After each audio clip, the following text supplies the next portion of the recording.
ସେମିତି ମତେ ତୋ ପିଠିରେ ଶୁଆଇ ଖୁସିରେ ଘର ସାରା ବୁଲାଉଥିଲୁ। ଏବେ ଟିକେ ସେମିତି ତୋରି ପିଠିରେ ଶୁଆଇ ମତେ ତ ଗାଡି ଯାଏ ନେଇ ଚାଲ। ମା ତମକୁ କେମିତି ଗାଡି ଦେଲେ କହିଲ? ମୋ ଦେହ ଭଲ ନାହିଁ, 4 ଦିନ ହେଲା ମୁଁ ବି କିଛି ଖାଇନି। ଚାଲିବାକୁ ମୋ ଗୋଡରେ ବି ବଳ ଗୋଟିଏ ରୁଟି ଆଣିଲୁ, ମୁଁ ଛିଡେଇ ମୋ ମାୟାକୁ ଖୁଆଇବି।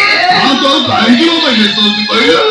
ଚାଲେ, ମୁଁ ମାନୁଛି ତତେ ଟିକେ କଷ୍ଟ ହବ, ହେଲେ ଝରକ ପାଇଁ ଚାଲି ଚାଲି ମୋ ସାଙ୍ଗରେ ଟିକେ ଗାଡି ଯାଏ। ଚାଲ ମା, ଚାଲ ମା, ଚାଲ ମା, ଚାଲ ମା, ଚାଲ ମା।